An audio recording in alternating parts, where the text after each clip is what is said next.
Car audio has an interesting history, and it's long. In fact, the history of car audio goes back to basically the history of the car. It started way back in the 20s. Yeah, people were jamming car stereos in the Model A Ford. The evolution of car audio, a journey through time. In the early 1900s, radio technology was still in its infancy. Lee DeForest, the self-proclaimed father of radio, demonstrated a car radio at the 1904 Louisiana Purchase Exposition in St. Louis. Vacuum tube technology matured, making radio broadcasting viable in the 1920s. By 1924, Kelly Motors in Australia installed the first car radio. The challenge was car batteries were 6 volts. While radio tubes required 50 to 250 volts DC. Transformers stepped up the voltage, allowing car radios to function. Now, in 1930, the Galvin Manufacturing Corporation, later Motorola, marketed a car radio for $130. The Ford Model A cost $540. Think about that. That's like buying a $30,000 car and paying $20,000 for a stereo. It's crazy. That emphasized the luxury of in-car entertainment. German company Blaupaunt introduced the AS5 radio in 1932, operated via steering wheel remote control. Now, guys, in 1932, let me repeat that. In 1932, the first real mainstream stereo in cars had steering wheel controls.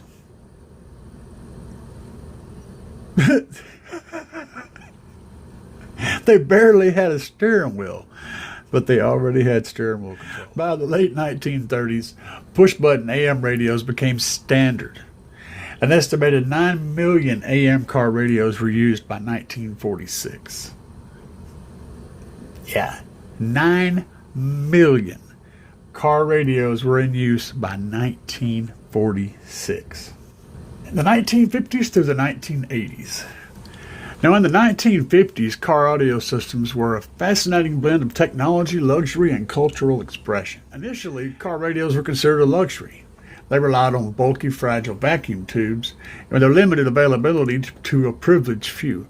Only about 40% of cars had radios in 1946. Not everyone was thrilled at the idea of car radios. English commentator W.R. Anderson, visiting the United States, lamented on their prevalence, especially in a country with high-speed cars and a constant need for attention. He questioned the need for radios in vehicles. Designers experimented with cold tubes in the 1930s to make car radio more practical. In 1947, Bell Labs introduced the transistor, a lighter and more durable alternative to vacuum tubes. The transistor's low cost and automated manufacturing made it a game changer. By the 1970s, 90% of cars were equipped with radios. In 1956, Chrysler revolutionized the car audio world by introducing the Highway Hi-Fi, an in-car record player. Mounted just below the center of the dash, it played records through the car radio speakers. As technology advanced, 8-track players and cassette decks became popular. These allowed the drivers to enjoy their favorite tunes on the go. In 1953, Becker unveiled the first Seek Station Search feature, allowing drivers to sample available radio stations briefly before choosing one to listen to for longer. Car audio wasn't just about music. It was a way to assert identity, from hot rod engines to teens using loud radios to claim space. Car audio became a cultural expression. In 1952, Blaupaunt, they just keep coming up because Blaupaunt was really big in the car radio department. They invented the FM stereo for cars. The dual-purpose AM-FM radio became the norm for decades. In the 1960s and 70s saw the emergence of the 8-track tape player and later the cassette deck. Drivers could now enjoy their favorite music while they were on the road. Yes, it happened. Some cars featured record players in the late 50s and early 60s. Imagine cruising down the highway with vinyl spinning in your dashboard. It happened. It wasn't very good, but it did happen. In the 1980s, CD players entered the scene. Compact disc revolutionized car audio, offering crystal clear sound. The era of analog tapes was fading away. So yeah, this next year is 2024, and this next year we're going to be celebrating the 100-year birthday of car audio. So hopefully there'll be some brands out there that release an anniversary edition to some of the equipment that they make. That would be really cool.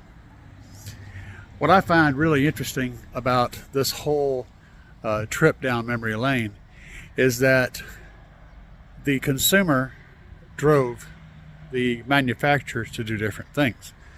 The consumer adding aftermarket car stereos to cars because they didn't have one. The manufacturer goes, hey, we should make those in our cars. And that created that whole scene. The 1990s to present, DVD players, Blu-ray players, navigation systems became integral to car audio. Bluetooth integration allowed hands-free calls, music streaming, CarPlay and Android Auto transformed the dashboards into extensions of our phones. Voice commands and steering wheel controls made interaction seamless.